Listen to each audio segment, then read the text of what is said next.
할렐루야. 2024년도 추수감사주일을 우리가 맞이했고요. 그리고 우리 교회 설립 79년이 되는 주일을 우리가 함께 맞이했습니다. 1945년 일제치하에서 해방이 되어 광복을 맞이했던 그해 11월 18일 이강산 목사님을 초대 담임 목사님으로 모시고 삼각지 파출소 뒤에 거주하시던 김수철 목사님 가정에서 11가정이 모여 예배를 드리기 시작한 것이 지금의 용산교회의 시작이 되었죠. 이후 79년 동안 17분의 훌륭한 목사님들과 그리고 대단히 귀하신 성도님들의 눈물의 기도 그리고 헌신으로 우리 용산교회를 주님 은혜 안에서 지금까지 지켜주신 줄로 믿습니다. 한마디로 오늘은 참으로 귀하고 감사한 주일이지요. 너무나도 감사한 주일인데 저는 주님께 감사하면서도 주님이 사대교회를 향하여 주신 책망의 말씀이 내 마음속에 많이 맴돌았습니다. 나는 내 행위를 안다. 너는 살아있다는 이름은 있지만 사실은 죽은 것이나 다름이 없다.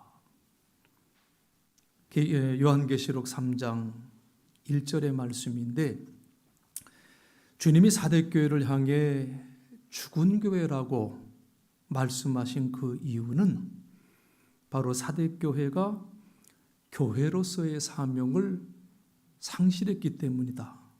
이 사실이죠.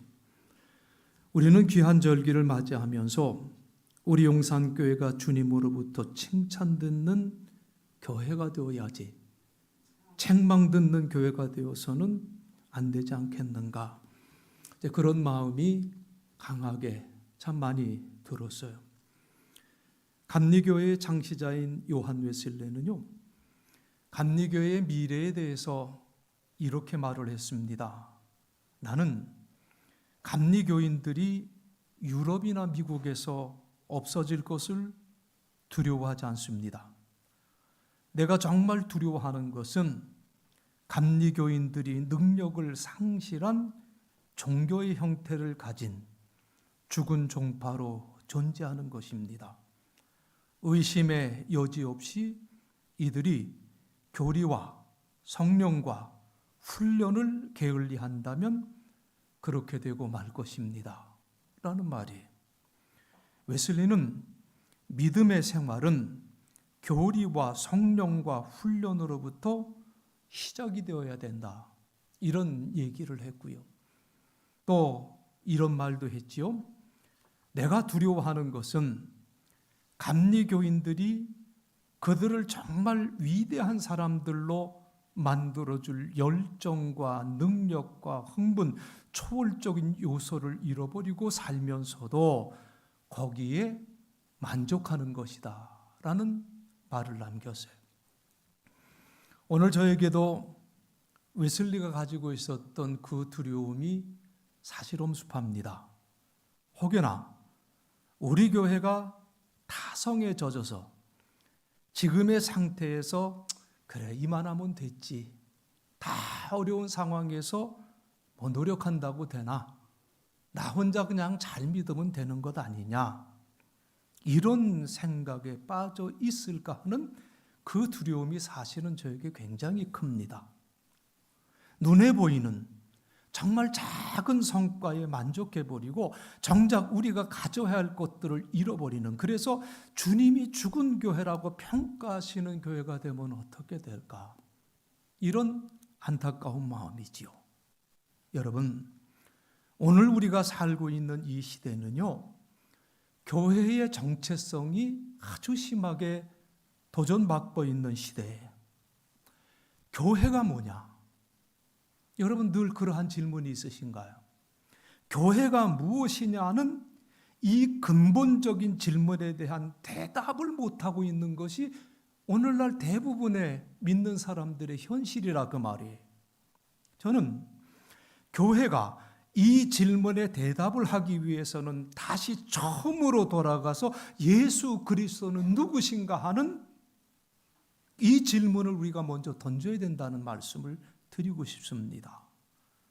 우리는요, 교회의 정체성이 흔들릴 때마다, 그리고 믿는 자로서의 그 크리스찬의 정체성이 흔들릴 때마다 우리 스스로에게 예수 그리스도는 누구신가라고 하는 그 질문을 던질 수 있어야 된다는 말씀이에요. 오늘 마태복음 본문 말씀에 보면 예수님께서 제자들에게 묻습니다. 너희는 나를 누구라고 생각하느냐? 여러분, 예수님께서 왜 이 질문을 제자들에게 하셨을까? 여러분, 그만큼 이 질문에 대한 답이 중요하기 때문인 줄로 믿습니다. 교회의 정체성, 크리스찬의 정체성을 발견하는 데 있어서 이 질문보다 중요한 질문은 없다는 거예요. 이 질문에 대해서 베드로가 16절에서 뭐라고 대답을 합니까? 주님은 그리스도시며 살아계신 하나님의 아들이십니다. 이 고백을 하게 돼요. 이 대답에 예수님 아주 만족해 하셔서 17절 18절에서 요나의 아들 시몬아 내가 복이 있도다. 누가 이것을 내게 알려준 것이 아니라 하늘에 계신 내 아버지께서 알려주신 것이다. 너는 베드로다. 내가 이 돌 위에 내 교회를 지을 것이니 지옥의 문이 이것을 이기지 못할 것이다. 라는 말씀을 주시죠. 여러분, 예수님과 제자들이 이러한 대화를 주고받은 곳은 가이사랴 빌립보라고 하는 지역이었었습니다. 예수님께서 계시던 갈릴리에서 가이사랴 빌립보까지는 약 25마일 정도, 그러니까 40km, 100리 정도의 거리가 있는데 걸어서 약 10시간이 걸리는 거리인데, 이 가이사랴 빌립보는 갈릴리 호수 북쪽 헐몬산 기슭에 있는 마을이에요. 이 헐몬산의 높이가 해발 2814m의 높이인데 우리나라 백두산이 제일 높다고 하죠. 2150m. 그러니까 이보다 한 700m 정도는 높고요. 한라산보다는 거의 1000m가량 높은 산이라서 그 맨 위에 정상에는 눈과 얼음으로 항상 그렇게 되어 있어요. 근데 이 눈과 얼음이 녹으면서 그것이 물이 되어 흘러내려가는데 그 물이 갈릴리 호수로 들어갑니다.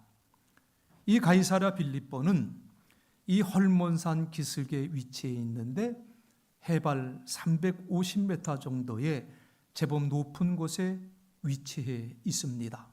그리고 이 헐몬산 아래 기슭에 요단강의 수온을 이루는 성읍인 가이사랴 빌립보가 위치해 있고요. 바로 그 밑에 단이라고 하는 곳이 있습니다. 여러분, 제가 세례를 줄 때 사용하는 물이 바로 이 요단강의 수온을 이루고 있는 단에서 떠온 물이에요. 굉장히 거기는 깨끗한 물인데 그 물을 잘 냉동실에 얼렸다가 세례 줄 때마다 조금씩 얼려서 지금까지 세례를 줄 때마다 그 물을 사용하고 있어요. 자, 우리 예수님은 이곳이 당시 이곳이 헤롯 빌립이라고 하는 분봉왕이 통치하고 있던 지역이었는데 이 빌립보는 이 가이사랴 빌립보는 거대한 돌로 유명했다고 합니다.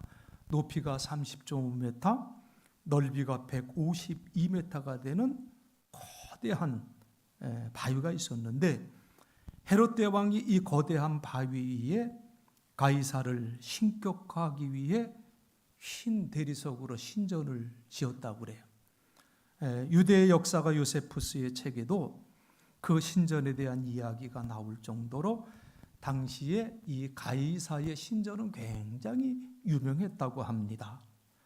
이 헤롯 빌립, 이 분봉왕 헤롯 빌립은 이곳 이름을 이제 가이사랴였는데, 이 가이사랴 황제 티벨리우스인데요, 이 가이사랴라는 이름에 자기 이름을 붙여서 가이사랴 빌립보라고 이렇게 지명을 했습니다.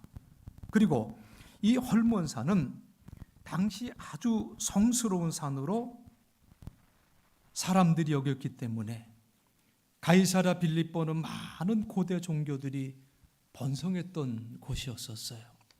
예수님은 이 가이사랴 빌립보로 제자를 데리고 장장 몇 시간을 걸어요? 10시간을 걸어오셨어요. 그리고 그곳에서 단지 던진 질문이 뭐냐? 너희는 나를 누구라고 생각하느냐? 여러분 한번 생각해 보세요. 너희는 나를 누구라고 생각하느냐라는 그 질문 하나를 하기 위해서 그 먼 길을 걸어오셨다는 거예요. 자, 이런 생각을 해보면 예수님께서 던지신 이 질문이 정말 중요한 질문이로구나, 이런 생각을 하지 않을 수가 없어요. 사랑하는 성도 여러분, 우리가 살고 있는 지금 점점 더 교회에 대한 정체성이 흔들리고 있고요, 또 크리스찬에 대한 정체성이 흔들리고 있는 시대라고 말씀을 드렸어요. 교회는 예수님께 대한 이 베드로의 신앙 고백 위에 세워진 것이기 때문에 이 고백이 점점 희미해져가는 시대 속에서 덩달아 크리스찬의 정체성까지 흔들리고 있다, 그 말씀이에요. 여러분, 크리스찬, 이 말은 크라이스트라고 하는, 그리스도라는 말에 그 뒤에 이안이라고 하는 전미사가 붙어 있습니다. 이 이안이라고 하는 전미사의 의미를 보니까 adhering to 또는 belonging to라고 해서 무엇에 붙어 있는, 이런 뜻을 가지고 있는 단어예요. 그러니까 크리스찬이라고 하는 그 존재는 어떤 존재냐?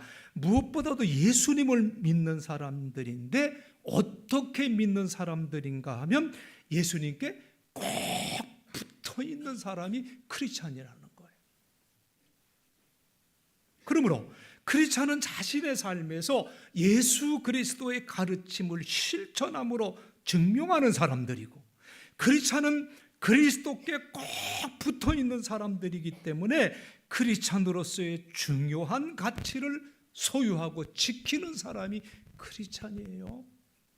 기독인이다, 내가 기독교인이다, 내가 크리스찬이다, 이것에 대한 정말 큰 뜻을, 우리가 이 귀한 뜻을 항상 붙들고 살아가야 될 줄로 믿습니다. 우리가 이 크리스찬이라는 이름에 맞게 살았다라면 오늘날 왜 크리스찬의 정체성이 혼란을 겪게 되겠습니까? 우리가 그 이름에 맞게 살았더라면 왜 오늘날 교회의 정체성이 흔들린다고 걱정을 하고 있겠습니까? 예수님께서 베드로의 고백을 만족하게 받아들이신 이유는 그 고백의 내용이 옳기 때문이에요.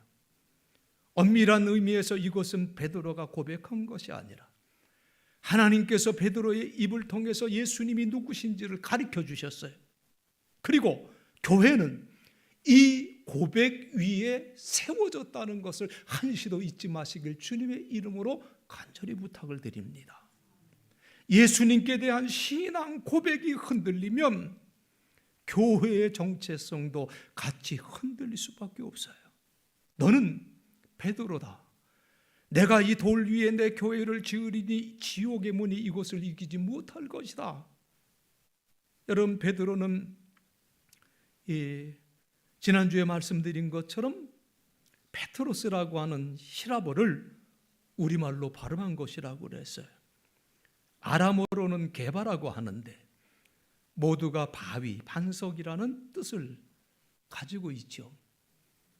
이 반석 위에 집을 건축해야 되는 것처럼 예수님은 베드로의 고백을 반석 삼으셔서 그 교회, 그 위에 교회를 짓겠다고 말씀을 하셨어요. 그래서 당시 그 지역에 성행하고 있던 모든 종교들보다 더 위대하시고 가이사보다 더 높고 위대하신 하나님의 교회를 베드로 너의 신앙 고백 위에 세우겠다고 말씀하신 거지요. 그리고 이런 교회는 지옥의 권세가 이기지 못할 것이라고 약속해 주셨습니다. 그러므로 우리 용산교회는 설립 79전을 맞이하면서 다시금 예수 그리스도에 대한 신앙 고백을 분명히 하고 예수가 나의 주 되심을 외치는 그러한 교회가 되어야 될 줄로 믿습니다. 이 고백이 우리 중심에 살아 역사할 때 우리는 비로소 세상을 섬기는 삶을 살아갈 수가 있는 거예요. 이것이 하나님께서 우리 교회를 세우신 뜻인 줄로 믿고요, 오늘을 살아가는 크리스천인 저와 여러분에게 주신 사명인 줄로 믿습니다. 사랑하는 성도 여러분, 오늘날 바로 이 고백이 흔들리기 때문에 교회가 흔들리고 내가 흔들리는 거예요. 예수는 그리스도이십니다. 예수님은 하나님의 아들이십니다. 여러분, 유대 민족 오랫동안 메시아를 기다려왔어요. 그들이 기다리던 메시아, 그 그리스도는 민족의 희망이었고 기대였어요. 그런데 메시아가 오면 모든 문제가 해결될 것이라고 간절히 기다렸지만 정작 그들은 메시아로 오신 그리스도 예수를 거절했습니다. 그런데 예수님의 제자 중에 한 사람인 베드로, 당신은 우리가 오랫동안 기다려왔던 메시아이십니다. 그리스도이십니다. 고백을 했습니다. 그리고 오늘 우리는 성경 말씀을 읽으면서 그의 고백을 우리의 고백으로 받아들이고 있어요. 여러분, 이 의미가 무엇이라고 생각이 되십니까? 우리 교회 설립 79전을 맞이하면서 우리 교회의 사명이 무엇인지를 생각해 봐야 하는 이 중요한 때에 베드로의 신앙 고백을 우리의 신앙 고백으로 받아들이는 의미가 여러분 과연 무엇이겠습니까? 예수님만이 우리의 희망이시다라는 것 아니겠습니까? 다시 예수님께로만 돌아가야 우리의 삶과 우리의 용산교회, 그리고 우리가 살아가는 이 시대가 희망이 있다는 것 아니겠습니까? 저는 여러분들이 이 귀한 날을 맞이하면서 다시금 예수님 안에서 인생의 희망을 발견했으면 좋겠습니다. 모두가 절망을 말하는 이 시대에 예수님 안에서 희망을 발견하고 외치는 사람들이 바로 우리 용산교회 성도들이다. 이게 얼마나 좋습니까? 이 희망을 증거하는 이 중요한 일, 그것이 내게 맡겨진 귀한 사명인 줄로 믿습니다. 그리고 우리 교회가 앞으로 오는 시대에도 교회의 존재 이유가 분명한 교회가 되었으면 너무나도 좋겠습니다. 1년 후에 우리 교회 창립 80주년을 맞이하고요, 21년 뒤에는 우리 교회가 세워진 지 100주년을 맞게 돼요. 앞으로 80주년, 90주년, 그리고 100주년 기념 예배를 드릴 때 우리 교회는 분명한 교회의 정체성을 갖고 주신 사명을 아름답게 감당해 나가는 교회가 될 줄로 믿습니다. 특별히 우리 교회 설립 주일이 항상 추수감사주일과 같은 주일이라고 하는 것이 참 의미가 깊어요. 감사함으로 교회가 시작되었고, 또 감사함으로 주님의 교회를 세워 나가라고 하는 사명을 우리에게 주신 줄로 믿습니다. 교회 설립 감사주의를 지키면서 우리는 교회의 정체성을 믿음으로 굳게 하고, 또 추수감사주의를 맞이하면서 감사함으로 우리 용산교회를 잘 세워나갈 수 있는 저와 여러분 되어지시길 주의 이름으로 간절히 축원드립니다. 이제 감사에 대해 생각하면서 말씀을 마무리하려고 하는데, 본문의 말씀으로 시편 50편에 고백되어진 아삽의 신앙 고백을 잠시 생각해 보려고 합니다. 아삽은 오늘 본문 23절에서 감사로 제사를 드리는 자가 나를 영화롭게 하나니 그의 행위를 옳게 하는 자에게 내가 하나님의 구원을 보이리라, 이렇게 고백했습니다. 여러분, 아삽이 이러한 고백을 하게 된 이유가 있어요. 아삽이 살고 있던 그 시대의 사람들 모두가 재물 중심의 제사를 드리고 있었다는 거예요. 그러니까 뭐로 해결하려고 하는 사람들이, 돈으로 해결하려고 하는 사람들이 많았다는 거예요. 재물 중심의 제사가 가지고 있는 위험성을 모르고 있는 사람들은 이러한 일들을 반복하고 있었는데, 그 가운데 오직 한 사람 아삽은 재물 중심의 제사는 반드시 형식화되고 그것은 반드시 타락하게 된다는 것을 말씀하는 거예요. 사무엘상 16장 7절에서 이런 말씀이 나오잖아요. 내가 보는 것은 사람이 보는 것과 같지 않아. 사람은 겉모양을 보지만 나 여호와는 뭐를 본다고 그랬어요? 중심을 본다, 마음을 본다 말씀을 했어요. 이 마음을 보신다는 말은 하나님께서 겉모습이나 형식, 우리가 하는 사역보다 마음을 본다. 그것은 하나님과 우리와의 관계를 더 중요시하게 보신다고 하는 말씀 아니겠습니까? 이 형식화된 예배를 통해서 하나님과 절대로 인격적인 관계를 형성할 수가 없어요. 그래서 아삽은 감사로 드리는 제사를 말하고 있고, 이것 역시 우리 크리스찬들이 회복해야 될 신앙이라고 하는 것을 우리는 깨닫습니다. 아삽은 감사로 드리는 제사가 참된 제사예요. 그게 참된 예배라고 말씀하고 있어요. 재물이 중심이 아니라 제사를 드리는 사람의 감사의 마음이 중심이 되는 그 제사, 그 예배를 드리는 것이 중요하다는 거죠. 여러분, 이런 예배를 우리 예수님께서는 신령과 진정으로 드리는 예배라고 말씀해 주셨어요. 우리 예수님 역시 예배자의 마음을 중요하게 보셨는데, 그 이유는 하나님은 영이시기 때문이라고 말씀하셨어요. 예배자의 마음이 신령과 진정으로 준비되어야 그 예배가 영이신 하나님께 드리는 예배가 된다는 말씀이지요. 우리 예수님의 이 말씀이 얼마나 우리 마음에 와닿는지 몰라요. 우리 하나님, 지금도 이러한 참된 예배자를 찾고 계신다. 어쩌면 이 말씀을 하신 예수님께서 아삽의 시를 생각하고 계시지는 않았을까, 이런 생각도 해보았습니다. 탁월한 정신분석학자 가운데 한 분이셨던 에릭 프롬이라고 하는 분이 계세요. 이분은 대중들이 편히 읽을 수 있는 책들을 많이 썼는데, 그의 많은 책 중에 제가 아직도 기억에 남는 책이 To Have or To Be라고 하는 책이에요. 소유냐 존재냐라고 하는 책이었는데, 제가 이 책을 신학교 2학년 때 아주 인상 깊게 읽었는데, 에릭 프롬이 이 책에서 삶의 두 가지 양식을 얘기하고 있습니다. 하나는 존재 양식, being mode라고 하는 존재 양식이 있고, 다른 하나는 소유 양식, having mode라고 하는 소유 양식이 있다.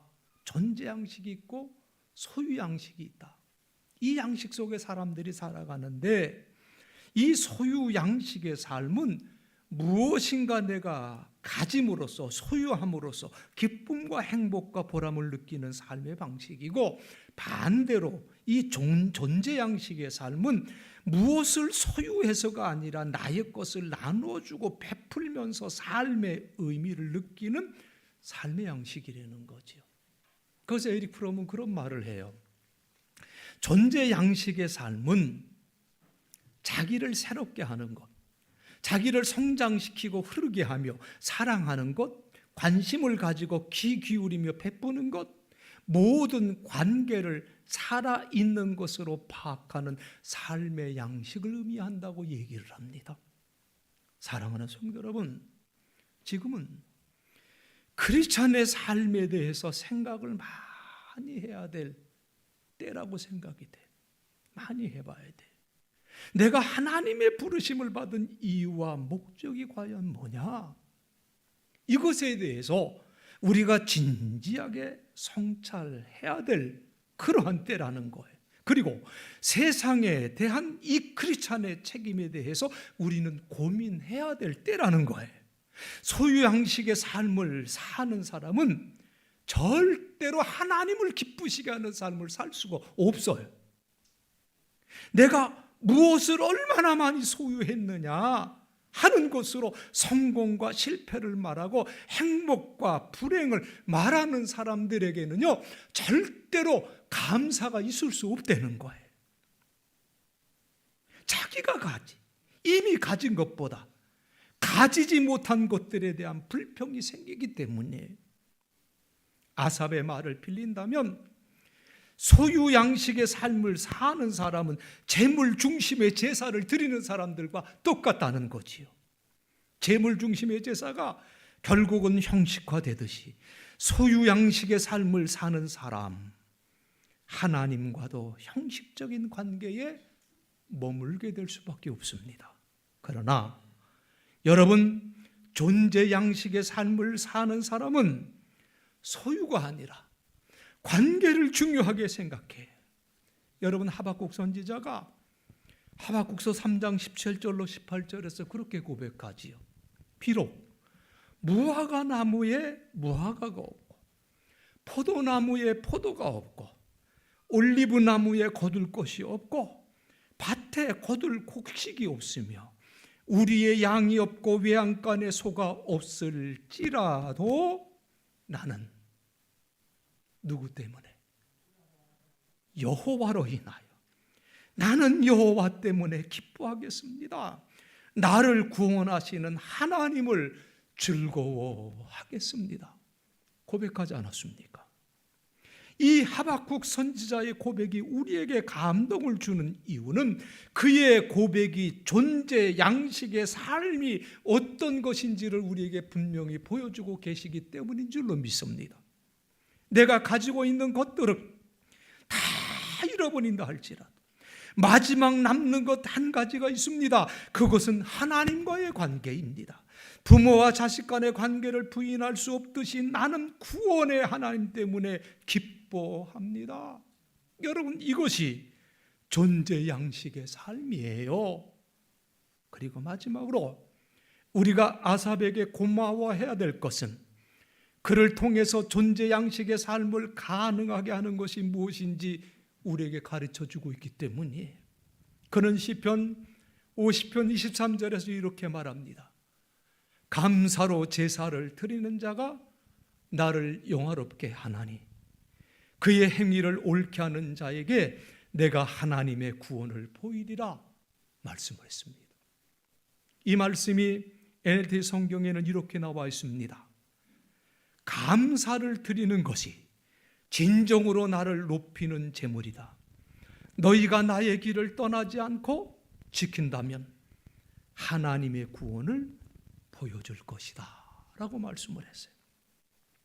나의 길을 떠나지 않고 지킨다면 하나님께서 말씀하신 이 나의 길, 그것은 감사로 하나님께 나가는 거예요.